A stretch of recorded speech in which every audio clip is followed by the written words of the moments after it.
Hello everyone. Alright, so we're going to work on the mechanical properties of metal. In chapter 6, this is kind of building off of what chapter 5 was talking about, where certain things, um, like in the flux or in your base metal or stuff like that have certain properties and how they're affecting your weld overall. Um, but when you're going into certain metals and certain properties, you have to remember that when we're talking about the metal properties of it, we're talking about stuff that apply to force.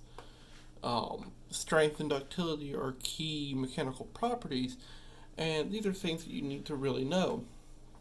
Uh, there's a reason why there's different types of steel. Why you don't use aluminum for this job, and why you use cast iron for a certain job and not regular steel. Uh, why you can get away sometimes using just like a brittle steel like cast iron compared to say a high carbon. Um, and these are the recognized measurements of strength and ductility are needed, and it's important to the end users and manufacturers.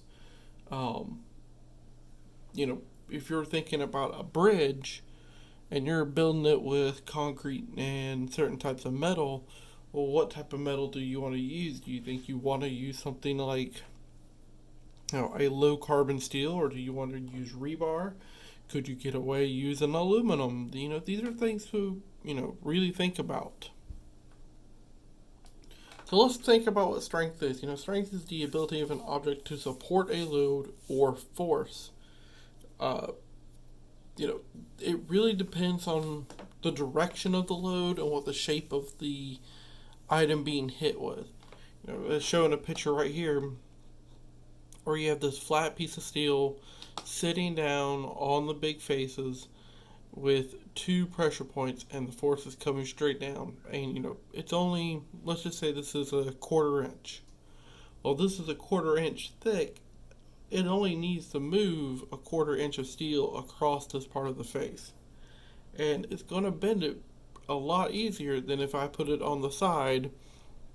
And let's say this is 3 inches thick. Well, now it has 3 inches of the steel to move to make it completely deform. And that's where the idea of like, what will this do? How will it help me? When I'm building a building or a railroad track or stuff like that, what type of forces can these things handle? There's a reason why I-beams are used a lot for stuff, because they have different ways of holding force. The next thing is, what type of load or what type of force are you taking? Force can apply in multiple different ways to measure strength. Below right here, these are talking about the common ones with like tension, where it's getting pulled apart, compression, where it's actually getting pushed onto, shear strength, where you have two different angles coming at it, flexure, where it's getting like bent, and then tension or torsion, or it's getting twisted. And certain metals can handle tension and compression better, shear better, flexure and torsion compared to other ones. And that's why it's very important to think of, all right, well, why do I make this part of a machine out of this type of material? So we go to the ASTM, International Testing Procedures. This was, formerly the American Society for Testing and Materials. This is under international standards. So this is something that is used in the United States and Canada, Europe, and stuff like that. So this is across the countries. This is what we use. And a lot of the time we try to make sure everything is held to an international standard, because if we do it here in America and it gets shipped off, or if it's made over there and shipped over to America, everybody wants to be on the same standard and we know what we're doing. So the first thing is a tensile test. The tensile test is very useful for straightforward to apply and figure out how things are going to work. Can mathematically estimate strength in other directions. Uh, Standard test sample specimens are used and stuff like that. Now, if you're ever out in the field and you hear somebody say that you have to do, you have to make a dog bone test, this is what they're talking about. It's called a dog bone. And what they do is, if we go to the next slide, is that this is the machine that they do, and they put it in right here. And what they do is it literally grabs it and it starts to pull it and pull it and pull it until it finally snaps. While it's doing that, it's stretching it, it's watching it, it's listening to what it does. It's trying to figure out how much force it takes to break this piece. What is the point of trying to figure that out? Well, how much force, when you're trying to figure out how much force it can take, if you are using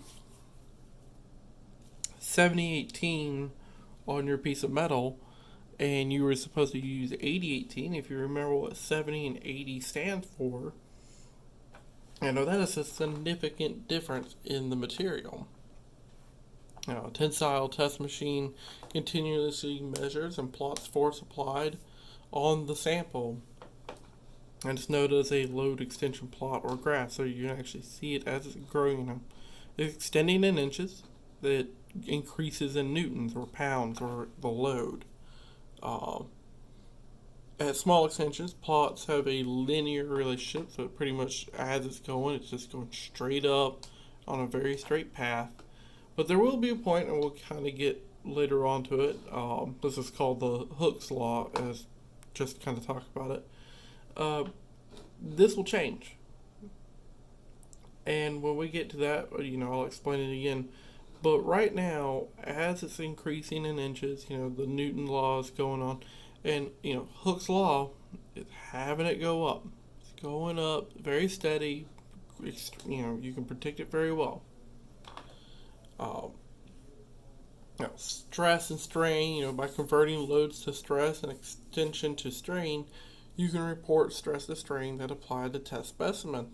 Stress is force per unit area experienced by material, and strain is a ratio of change in length of material to the original length.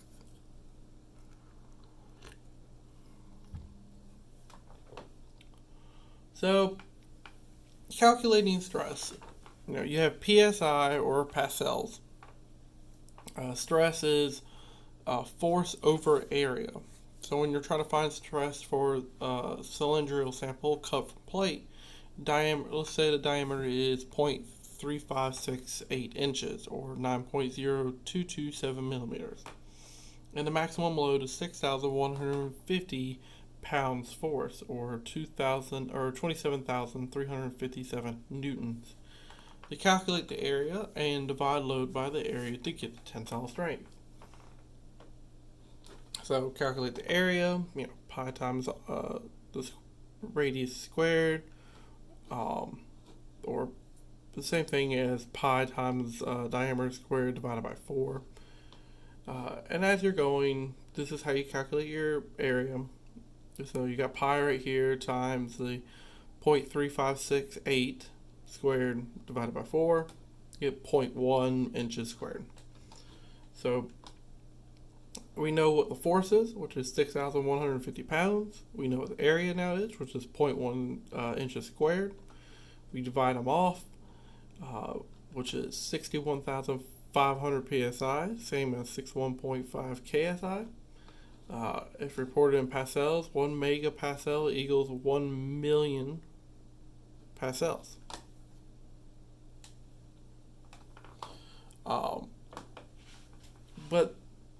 And I just kind of want to say this, we're going over this, and don't worry, we're not going to be testing you that much on this type of math. But, it externally measures the distance between the two contact points. So, you started off, say, at 2 inches, and it extended out by 0.74 inches. If you divide them over here, so 0.74 divided by 2, which equals 0.37. E equals the 0.37, so E times 100 equals 37%, extended by a 37% increase.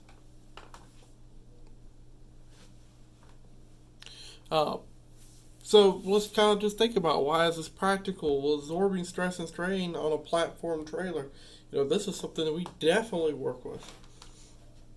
And if you've ever noticed when you're looking at an 18-wheeler, especially brand new ones, they have a bit of a curve to them. I don't know if you can see it that well in this picture, but if you notice, it has a bit of a curve right here. When they put that load on top of that thing, depending on how heavy it is, the trailer will bow down. It actually will start to move down, and that's where you have your suspensions and stuff like that to help deal with the stress. But once the load is moved, the trailer will spring back into a bowed shape. And this is very important to understand why the metal is doing that. A trailer that doesn't, get bowed back, that once the load is removed, it's probably time for that trailer to be, removed. And if they can fix it, fantastic. If not, maybe they have to scrap it and take it apart. Maybe they can get just some parts from it, other parts have to go, and stuff like that. So this is very important. The guy that sits inside of that cabin, he understands what he's looking at when he's looking at this trailer. Hey, my my 18-wheeler part back here, my trailer is not bowing back like it's supposed to. He knows that something's wrong. As a manufacturer, if we're building something like this for a company and we realize that it doesn't have the right shape, well, it's a faulty product. So that's why it's important to know these things. So let's talk about the modules of elasticity. A sample load in an elastic region has a temporary shape change under strain. Modules of elasticity, also called Young's modulus, measures a material's stiffness. Property comes from the primary metal in the alloy. So if you think about it, steel, the primary alloy or the primary metal is the iron. So that's the one that's going to change and really function on what is happening. So we look at the modulus, change in stress and change in strain. And that's what this little triangle means. If you ever see it in a formula, the triangle means a change in. So change in stress over change in strain. You have change in strain, change in stress, and at a certain point you hit right here. Now, earlier I was talking about how you can actually watch the one stress to strain relationship and how it stays on a very straight line. It keeps on going, and all of a sudden it just snaps down. In a tensile test, this is the point where permanent deformation finally occurs, and that's called its yield point. So this is where it extended, the plastic deformation begins, and stress drops to a lower yield point. Now the metal has started to fail. It started to deform, it's starting to change shape, and it is starting to no longer handle certain stresses as it used to. Not all materials have a well-defined yield point. Some of them have better, some of them can start, change, kind of go up. So like this one, it kind of went up, went down, and then it kind of zigzagged a couple of times. But all ductile materials have a plastic deformation at some stress level. The yield strength, or stress where a material first experienced plastic or permanent deformation, is its yield strength. So yield point is where it starts. This is where the deformation begins, and then the yield strength is where permanent deformation is beginning. The yield of strain at the yield point is called its yield strain. Using procedures that result in smaller grain procedures have a higher yield strength. And remember, we talked about the different types of grains, that there is a bigger one and a smaller one, and how they affected the strength or ductility of a material. When we're looking at yield points and yield strength and stuff like this is where we're kind of getting to it. This is where those grains really, really matter. Just to kind of go back to it, this is where we start to tell you, don't clench your metal when you're doing a test, because you're affecting your yield strength and your yield point. And depending on where this starts to show up in part of your test, this could drastically affect how much your test actually, passes.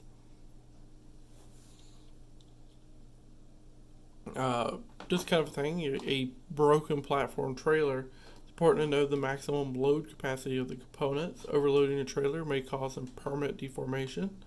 And if it's not broken, but it's bent to the wrong shape and is no longer usable. Now, if it breaks, it's definitely overdone. But if it's just bent really bad, it's still not good.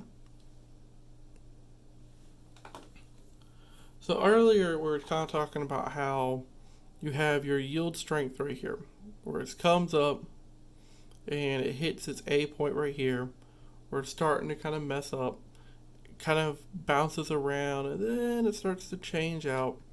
So you got your elastic deformation where it's been continuously going. Then it has a uniform reduction. It starts to, start what we call necking, where it starts to get really thin at certain points, and then it finally breaks. Forming the metal parts into usable shapes to avoid cracks caused by excessive bending and stretching. Once again, we said certain metals are better at others. You wouldn't want to make something that has to deal with a lot of bending and stretching and stuff like that out of aluminum. The applied properties are found in plastic regions of tensile tests. The plastic region occurs after the elastic limit up to the ultimate fracture. This is where it finally just snaps.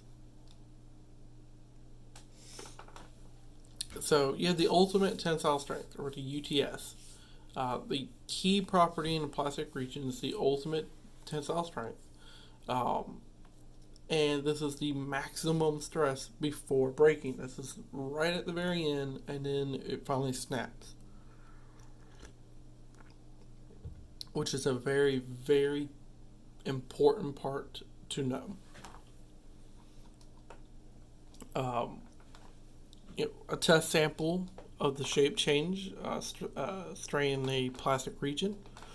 Once samples yields, it uniformly elongates and reduces in a cross-section shape. Crystals develop dislocation tangles. Remember how we were talking about that? The strength increases and the stress-strain curve slopes upward. Sample reaches the UTS and begins this long necking until it finally breaks, until it finally snaps.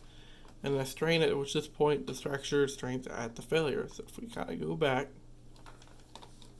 where we said it was extending, it started to just kind of have a uniform reduction. It started necking at certain points where it starts to get real thin, and then it finally, at that point, just snaps.